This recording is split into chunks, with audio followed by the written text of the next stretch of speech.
I'm Sabrina Zainal, and this is Nightline. The top stories. Landmark procurement bill passed in the Dewan Rakyat. Police detain over 400 individuals and probe into online scam syndicate. Also, another minor earthquake reported in Sagamat.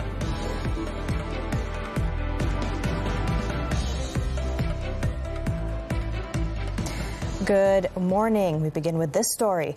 The Government Procurement Bill 2025, which aims to ensure transparency and integrity in public procurement, was passed in the Dewan Rakyat through a block vote after being debated by 20 members of parliament from both the government and opposition.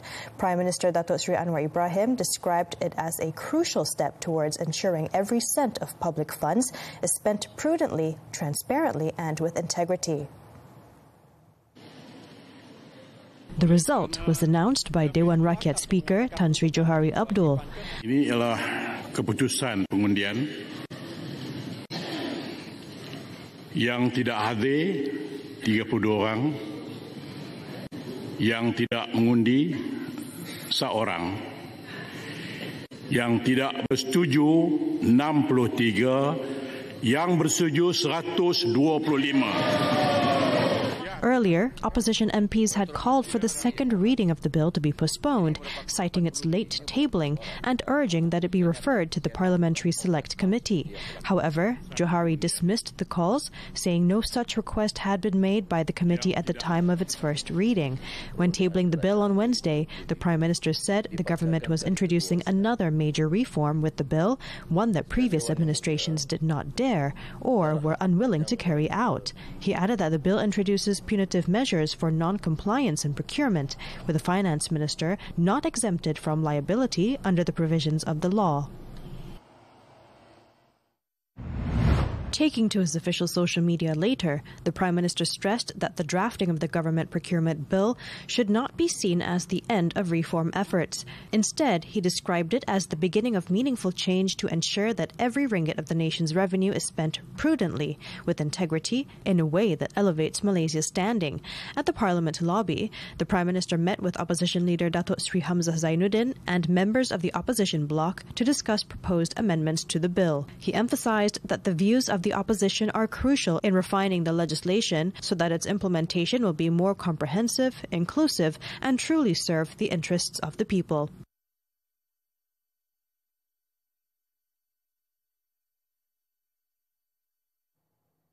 Earlier, during the winding-up session in Parliament, Second Finance Minister Datuk Seri Amir Hamzah Azizan addressed several allegations raised by the opposition. He stressed that the government procurement bill does not expand the powers of the Finance Minister, but instead strengthens transparency in the procurement process. Review perolehan kajat ini tidak sama sekali menambah kuasa. Sebaliknya, menghadkan kuasa Menteri Kewangan dengan memperkenalkan mekanisme semak dan imbang yang lebih kukuh. Di bawah RUPK ini, kewajipan dan kuasa Menteri Kewangan dalam urusan perolehan diperuntukkan dengan jelas secara perundangan. He added that the perception of the finance minister holding absolute power is inaccurate, as the authority to approve or exempt procurement is already stipulated under the Financial Procedure Act.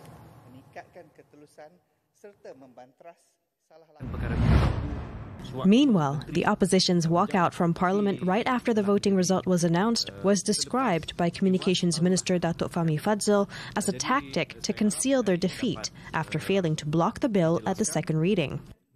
Pihak pembangkang telah tewas, mereka malu sebenarnya atas kekalahan ini dan mereka telah cuba untuk mengaburi mata, menutup rasa malu itu dengan walk out yang telah mereka lakukan. Ia hanyalah drama minggu ini bagi Yang Mohamad Larut.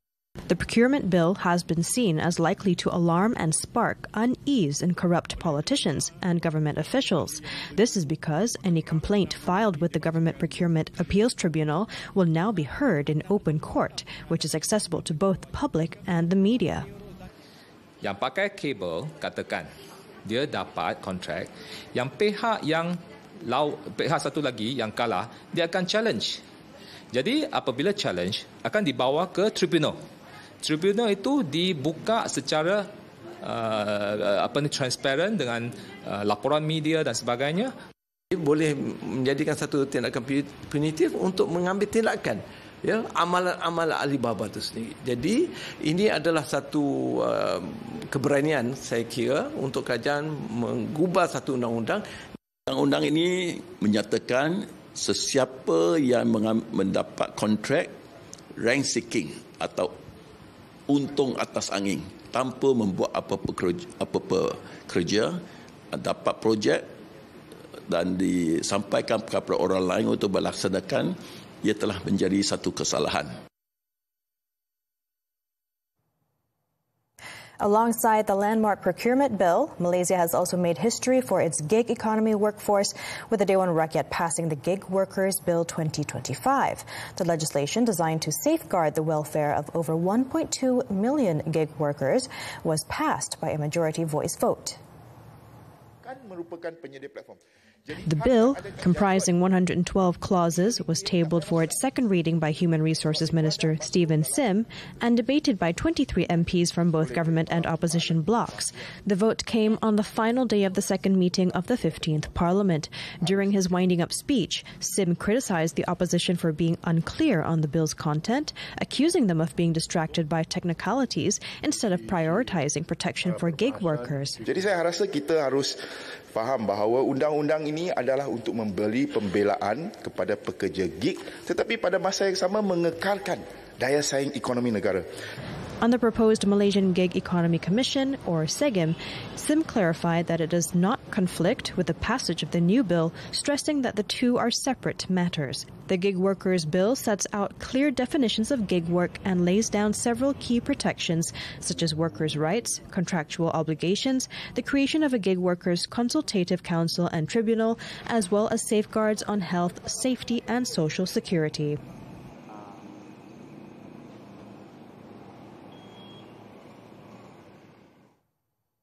Meanwhile, the Prime Minister has hit back at claims that the Urban Renewal Bill is aimed at breaking up the racial demographic of certain areas.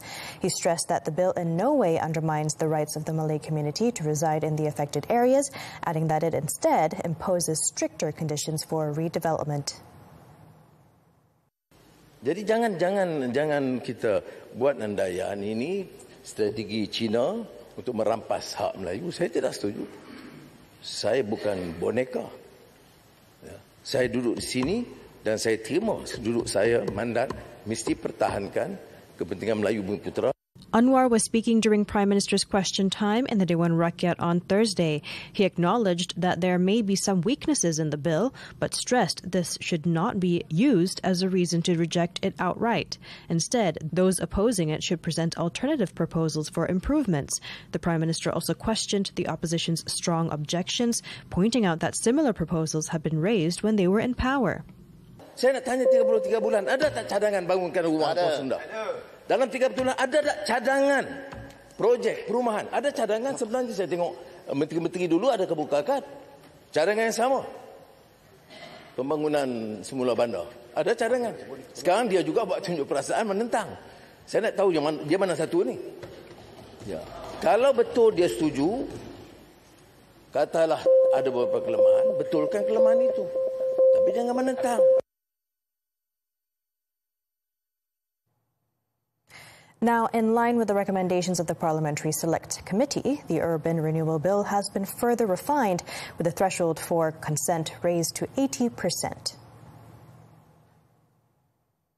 Naikkan nilai ini daripada 75% masih dalam lingkungan yang wajar untuk memberi ruang pertimbangan dalam melaksanakan projek pembaruan semula bandar secara berintegriti dan adil untuk pihak-pihak yang terlibat, di samping mengambil kira isu hak milik dalam kalangan 20%. The Housing and Local Government Minister said this while tabling the bill for its second reading in the Dewan Rakyat. Debate on the bill will resume when Parliament reconvenes in October.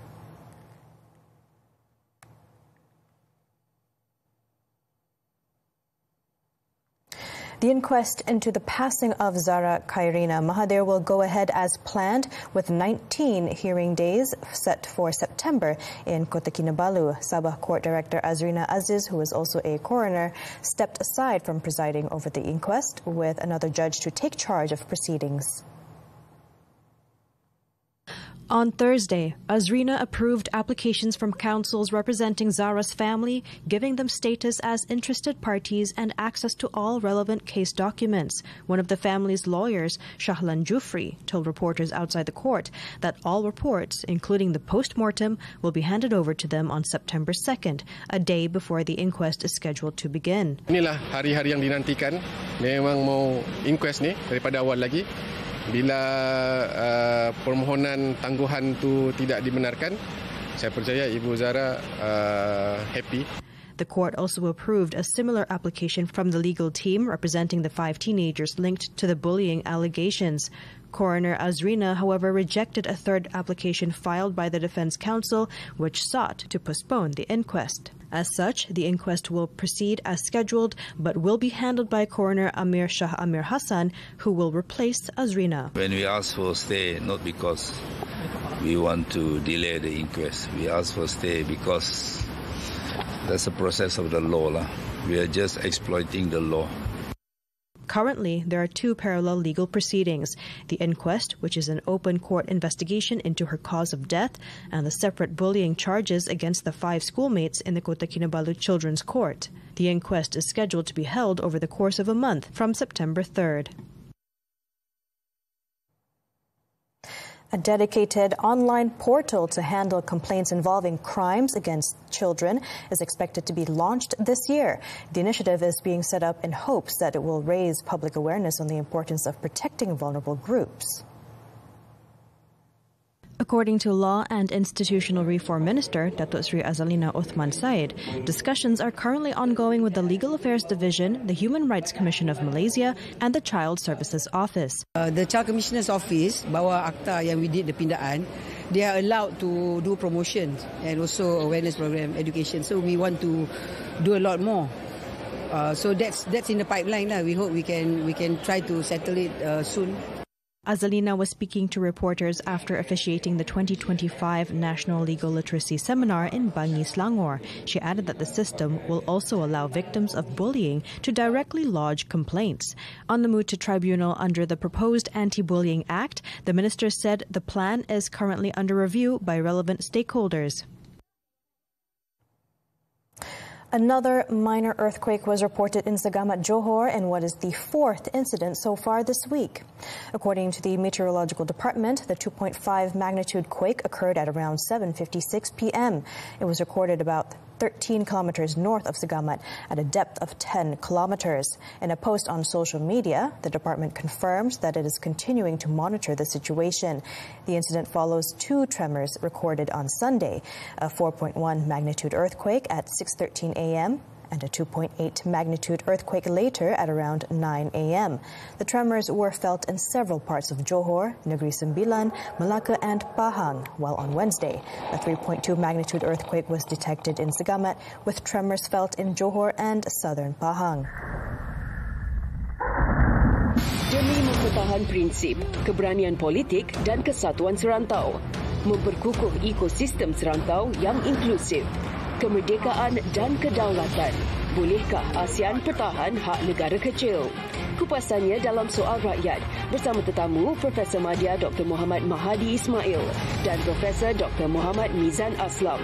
Sabtu 30 Ogos 5.30 petang hanya di TV3.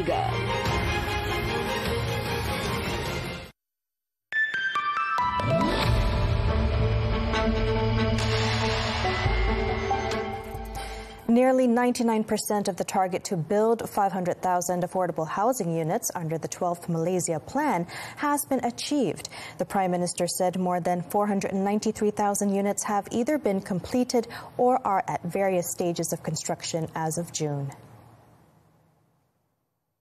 Yang baki adalah 6,126 unit yang insya-Allah dapat disiapkan. Mampu milik. Ada juga kaedah rent to own, RTO, dan juga transit oriented development dan beberapa projek baru seperti Kota Madani yang kita luncurkan di Putrajaya dan insya-Allah kemudian di Ceras. Anwar told the Dewan Rakyat on Thursday that of the nearly 494,000 units, more than 197,000 affordable homes have already been completed. He added that the government has also assisted more than 88,000 M40 and B40 home buyers through the Housing Credit Guarantee Scheme since 2023. Next, Malaysia recorded 8.54 billion ringgit in approved investments from BRICS member countries in the first quarter of 2025.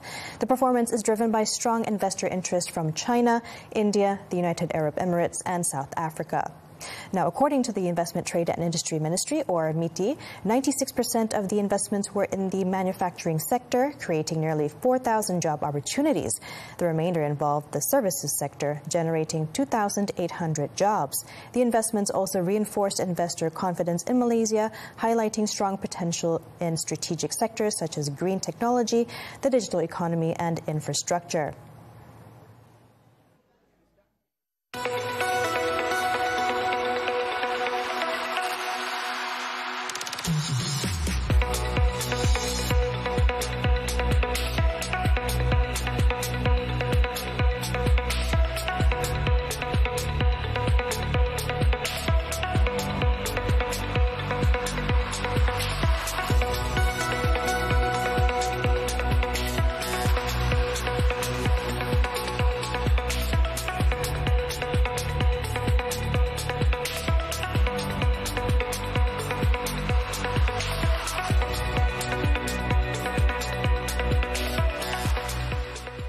In a global economy, financial collapse doesn't stop at borders. Discover how Malaysia's new cross-border insolvency law could protect businesses and investments at home and abroad. Azaria Tagaya speaks with Deputy Director General for Law Reforms, Legal Affairs Division, Prime Minister's Department, Tiago Ganesan, and Head of Policy and Legal Division, Malaysia Department of Insolvency, Aniza Muhammad Ali, only on Money Matters this Saturday at 5 p.m. on TV3 and stream on Tonton. Former student sentenced to jail for murdering schoolmate. This and more when we come back.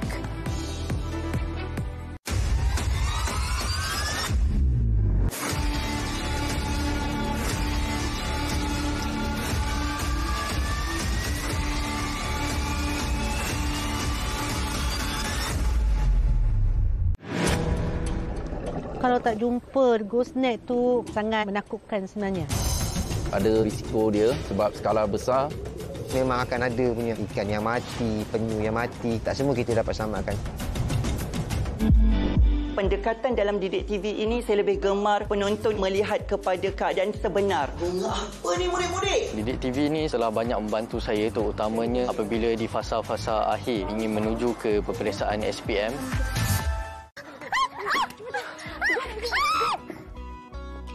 Lisa!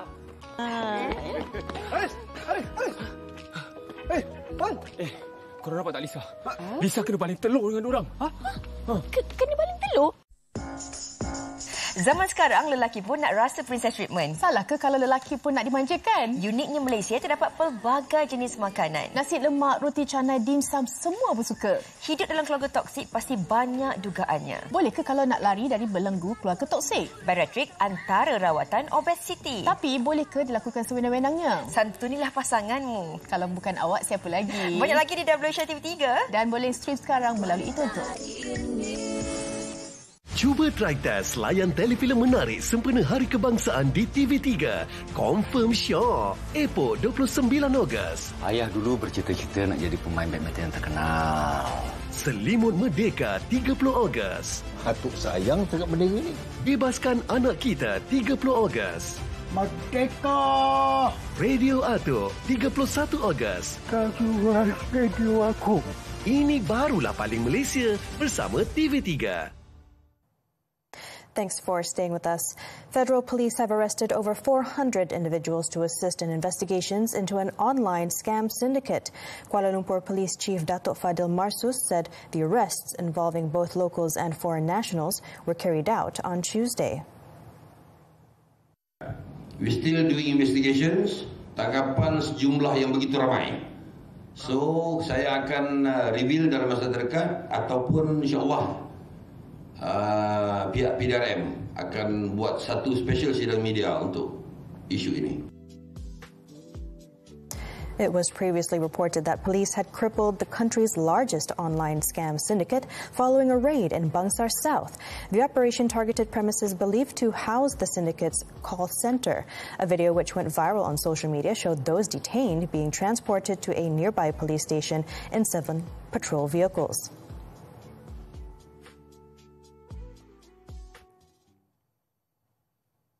Now, in another development, city police have crippled a drug distribution syndicate that laced vape liquids with MDMA following seizures worth 1.48 million ringgit. According to Datuk Fadil Marsus, 9 individuals, including a Thai woman, were arrested following a series of raids on August 22nd. He said the syndicate's modus operandi was to use gated and guarded condominiums as locations to process and store the drugs. Bergerak aktif daripada tahun 2024 yang menjalankan aktiviti pengedaran di Lembah Kelang. We believe this is not only involving wilayah persekutuan, dia ada juga kaitan untuk dengan kaitan pengedaran dadah selain daripada di Lembah Kelang. Police also seized 500,000 ringgit in cash, 4 luxury vehicles, jewelry, branded watches and handbags. All 9 tested negative for drug use. 5 of the suspects were remanded from August 23rd until Friday to assist in case investigations. In Sabah, the Tawau High Court sentenced a 20-year-old former Lahad Datu Vocational College student to life imprisonment and 12 strokes of the cane for the murder of a fellow student last year. The former student was found guilty along with 12 others last week of murdering 17-year-old Nazmi Aizat Narul Azwan at the college in March 2024. Justice Datuk Duncan Sikodol also ordered for the remaining 12 who are still minors to be detained at the pleasure of the Sabah Yang di-Pertua Negeri for the same offence. The court ruled that the 13 teenagers were jointly guilty of the murder charge, saying the prosecution had proven its case beyond reasonable doubt. Sikodol said the defence argument that the teens only wanted to teach the victim a lesson was baseless, as the injuries suffered by Nazmi were severe and capable of causing death. He added that the issue was not whether the accused intended to murder the victim, but whether the bodily injuries caused were intentional, with the medical evidence furnished before the court showing that the injuries had caused death. He also said the argument that the accused were provoked by the victim did not hold water, as their assault was not a spontaneous reaction, but repeated attacks over a prolonged period of time. The 13 boys were charged in April 2024 with jointly murdering Nazmi in a dorm room at the college between 9 p.m. on March 21st and 7:35 a.m. on March 22nd.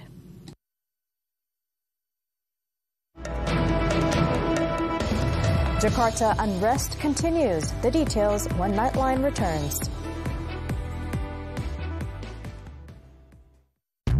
Dari terompah ke sepatu, warisan alas kaki yang perlu dipelihara. Ikrar kita harapan satu nyawa, derma organ bantu ringankan beban pesakit. Disepak, dicekik, dimaki. Tersimpan kisah hitam mangsa buli, cerita anda kongsikan bersama kami. Gajah haiwan bijak, sesat tahu jalan pulang, tetapi bagi beberapa kes, bantuan manusia amat diperlukan. Dan soal awang mengenai ansuran. MHI Isnin hingga Jumaat 10 pagi, juga stream ditonton hanya di TV3.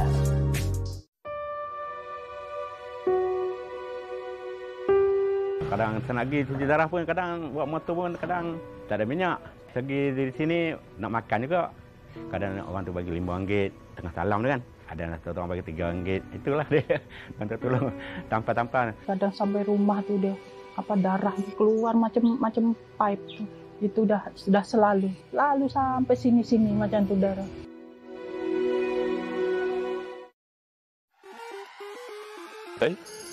Takkan waktu kita bantu lagi? Please. Awak tak kenal saya? Maaf cakap. Tak. Kau ni siapa? Aku manager hotel ni. Boleh saya bantu? Musim kedua, Jumaat dan Sabtu, 9 malam. Di Lestari TV3 dan stream 24 jam lebih awal ditonton. Belum ada jodoh lah, Delina. Belum ada jodoh atau menunggu seseorang. As long as bukan suami orang. Kamu curang dengan Hakim kan? Jawab! Hakim rasa itu jalan yang terbaik supaya Delina tak tanggung lagi dosa-dosa seorang isteri. Kalau Mama dengan Papa tak duduk sekali. Kenapa? Saya tahu awak marah tapi bukan macam ni. Kau balik. Nak tebus semula segala salah silap I pada you. I'm sorry.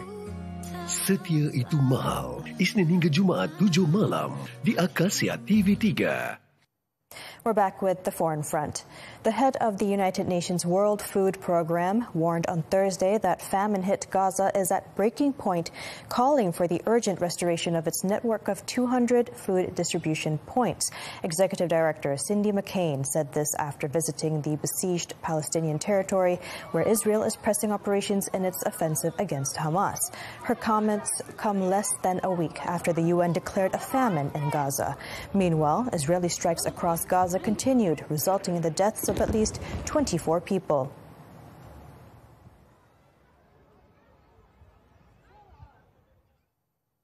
In other news, tens of thousands of Indonesian workers staged mass protests in Jakarta on Thursday to demand better labor conditions and higher wages.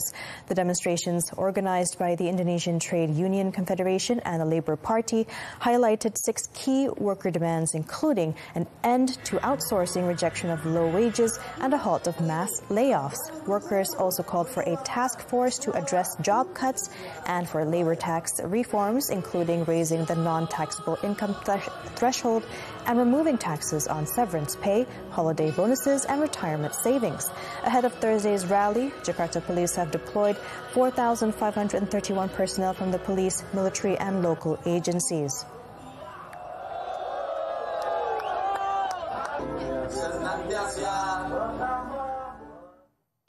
Meanwhile, at least 5 people have been killed and 7 remain missing after heavy rains and landslides brought on by tropical storm Kajiki swept across northern Thailand. Officials on Thursday reported that flooding continued in 8 provinces, where nearly 6,000 people in 1,600 households are still affected. At least 4 people died in a Chiang Mai landslide, with 15 injured, 5 buried and 2 swept away by floods, while 1 person drowned in a separate incident in Mae Hong Son. Kajiki made landfall as a typhoon in Vietnam earlier this week, killing 7 people and inundating more than 10,000 homes and offices.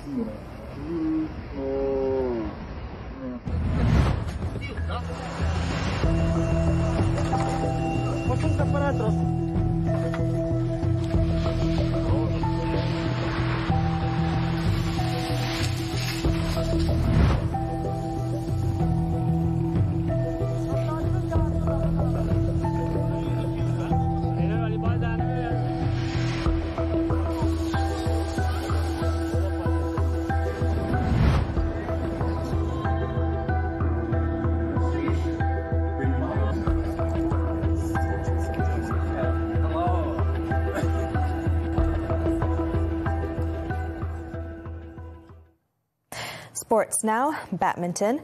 All eyes are on Paris as 8 Malaysian shuttlers battled in the 3rd round of the 2025 World Championships on Thursday. As of 11 p.m., the national camp enjoyed a flying start with 2 mixed doubles pairs powering into the quarterfinals. Chen Tangji and To Yi-wei kept their momentum alive, storming into their 2nd straight quarterfinal after a gritty 14-21, 21-19, 21-17 victory over Indonesia's Jafar Hidayatullah and Felicia Pasaribu. They now face India's world number 17 pair, Dhruv Kapila and Tanisha Krasto. Earlier, Wu Pangron and Cheng Su-yin rose to the occasion, stunning compatriots Goh Sun-huat and Siobhan Lai 13-21, 23-21, 21-17 to reach their maiden World Championships quarter-final. The pair will next test themselves against China's world number 2 duo, Jiang Zhenbang and Wei Yaxin, with a semi-final berth at stake.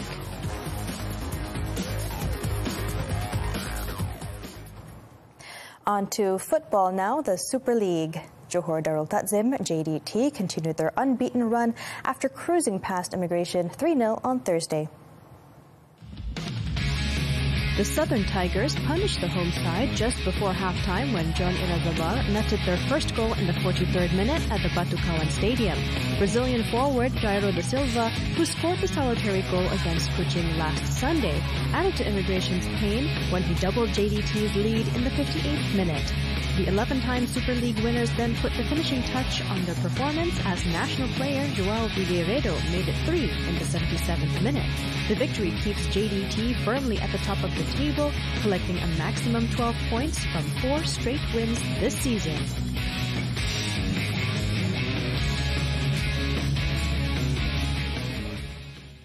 Still on football, the EFL Cup. Head coach Ruben Amorim apologized to Manchester United supporters after his reign reached a new low with a humiliating elimination from the tournament by fourth-tier Grimsby Town on Wednesday.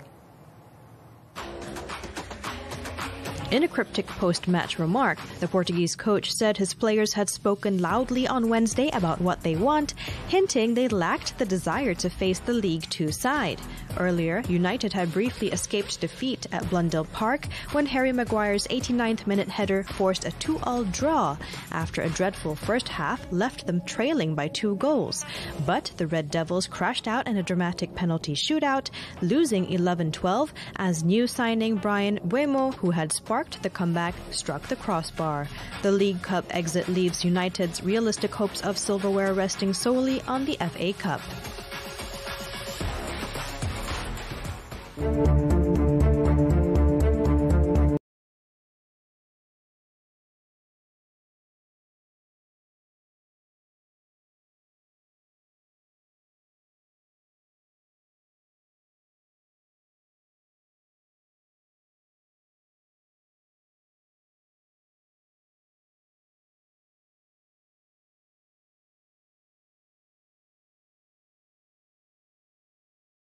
And that wraps up Nightline this time around.